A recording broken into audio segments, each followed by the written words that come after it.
student, this is Kirti Sharma from Kalpana Chawla Vidyapeeth, your English teacher. So today we are going to start the poem Wind. It is a very nice poem and interesting poem. Okay, I will tell you in the brief first. इसमें the poet is saying to the wind which is blowing very hard and very strong to come softly. इसमें poet wind को बोलता है कि please come softly and don't harm anyone and don't destroy the weaker as in जो houses या फिर जो भी huts वगैरह या anything which can be destroyed easily. तो the poet is saying to the wind कि please come softly. So let's start with the poem. Wind, come softly. Don't break the shutters of the windows. Don't scatter the papers. Don't throw down the books on the shelf. There, look what you did. You threw them all down. Wind, come softly. Poet कहता है wind, please come softly. Don't break the shutters of the windows. Shutters जब भी हवा ज़्यादा तेज़ होती है, आपकी विंडोज़ जो घर की विंडोज़ हैं वो बहुत ज़्यादा शटर करने लगते हैं, मतलब फड़फड़ाने लगती हैं या बहुत ज़्यादा खुलना बंद और करना स्टार्ट हो जाती हैं, विच क्रिएट अ डेंट और क्या जो विंडोज़ हैं वो ब्रेक हो जाती हैं. तो इसीलिए पोइट बोलते हैं कि please don't come softly and कोई भी जो विंडोज़ हैं उसे ब्रेक मत करो. Don't throw down the books on the shelf.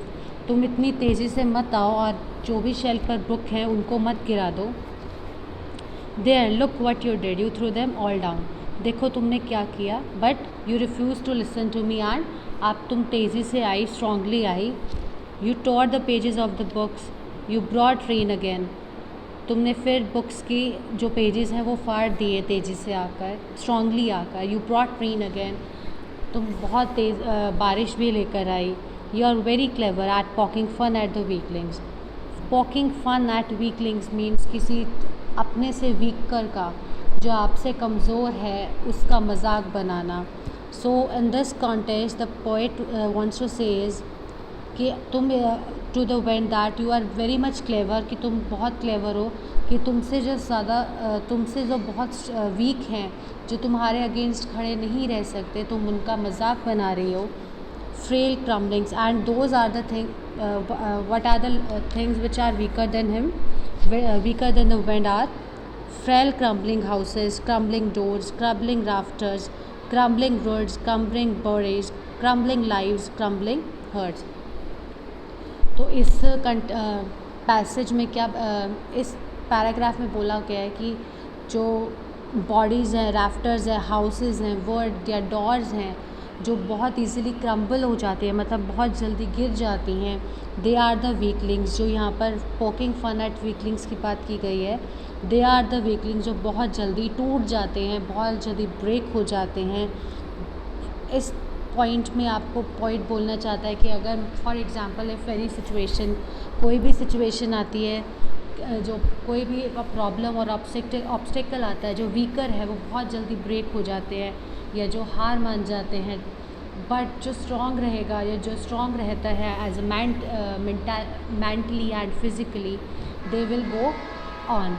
वो अपना आगे बढ़ेंगे. They can stand for themselves. वो अपना स्टैंड ले सकते हैं, पॉइंट किसी के भी अगेंस्ट खड़े हो सकते हैं. The wind god winnows and crushes them all. जो विंड गॉड है वो जाता है और सबको डिस्ट्रॉय कर देता है. He won't do what you tell him. वो नहीं करेगा जो आप उसे कह रहे हो. So come let's build strong homes. Let join the doors firmly. Practice to firm the body. Make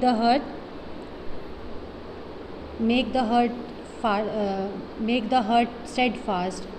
Do this and the wind will be your friends with us. The wind blows out weak fires. Firstly, we will let's discuss this part. Practice to the firm body. Make the heart steadfast. To this and wind will be friends with us. So the poet says कि wind is not listening to you. Wind आपकी बात नहीं सुन रहा है. तो ऐसा करते हैं, let's make ourselves strong. हम खुद को ही इतना स्ट्रॉन्ग बना लेते हैं, हम ज्वाइन करते हैं फोर्स, मतलब अपना सब साथ मिलकर अपने आप को इतना स्ट्रॉन्ग बना लेते हैं, both mentally and physically, so that कि विंड हमें कुछ कर ही ना पाए या फिर कोई भी चीज़ हमें इतना परेशान ना कर पाए। हम अपनी बॉडी को ही इतना स्ट्रॉन्ग बना देंगे कि कोई भी हमें हिला नहीं पाएगा। प्रैक्टिस फर्म द बॉडी, हम उतनी प्रैक्टिस कर लेंगे अपनी बॉडी को फर्म बनाने के लिए, रिजिड मतलब इतना बनाने के लिए स्ट्रॉन्ग कि हमें कोई हार्म ना कर पाए। मेक द हर्ट स्टेडफास्ट, हम अपने हर्ट और माइंड को भी इतना स्ट्रॉन्ग कर देंगे कि हमें कोई भी बात या फिर कोई भी चीज़ हार्म ना कर पाए। Do this and the wind will be friends with us, अगर हम ये करेंगे तो विंड भी हमारी फ्रेंड बन जाएगी। The wind blows out weak fire. He makes strong fires roar and flourish. His friendship is good. We praise him every day. तो in the last lines, the poet want to say is that कि जो wind है blows out the weak fires. छोटी Fyers को, मतलब अगर छोटी कहीं पर आग लगी है, for example a match stick, if you light a match stick, जो उस पर आग लगी है, अगर ज़ोर से हवा उस पर आएगी तो वो बुझ जाएगी। अगर कोई भी वीक फायर होगी, मतलब छोटी फायर होगी, वो तेज़ हवा से बुझ जाएगी। लेकिन अगर फायर बहुत बड़ी है, फॉर एग्ज़ाम्पल अगर किसी फॉरेस्ट में बहुत बड़ी आग लगी है, तो अगर स्ट्रॉन्ग हवा वहाँ पर आएगी तो वो उस फायर को और बढ़ा देगी और स्ट्रॉन्ग कर देगी, इंस्टेड ऑफ बुझाने के वो और उसे बढ़ा देगी। That's what the point wants to say कि वीकर फायर होगी तो वो बुझ जाएगी, बट स्ट्रॉन्ग होगी तो वो बढ़ जाएगी।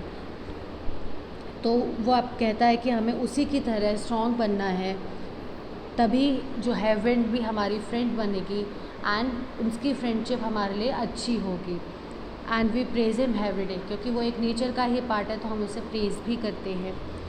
सो in this poem the poet want to say that कि विंड को वो क्या सिंबलाइज़ कर रहा है। सिंबलाइज मीन्स उसे विंड का एक एग्जाम्पल देकर वो ये कहना चाहता है कि अगर हम अपने माइंड और बॉडी को स्ट्रॉन्ग बना देंगे तो कोई भी हमारी लाइफ में जितनी भी प्रॉब्लम्स या ऑब्स्टेकल्स आने वाली हैं या आती हैं, हम उसका स्टैंड ले सकते हैं, अपना स्टैंड उसमें ले सकते हैं, उसका अच्छी तरह से सामना कर सकते हैं, फाइट बैक कर सकते हैं। इंस्टेड ऑफ रनिंग अवे, भागने की बजाय हम उसका सामना कर सकते हैं ताकि हमें कोई हार्म ना पहुँचे।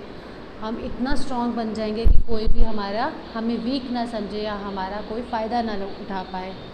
कि द लाइन्स विच सेज कि stronger fires will be get stronger, अगर हम स्ट्रॉन्ग रहेंगे तो हमारी ऑब्स्टेकल्स में भी हम स्ट्रॉन्गली उसका सामना कर सकते हैं और स्ट्रॉन्गर बनेंगे। अगर फॉर एग्ज़ाम्पल कहते हैं कि रिस्क लोगे तो और ज़्यादा स्ट्रॉन्ग बनते हैं।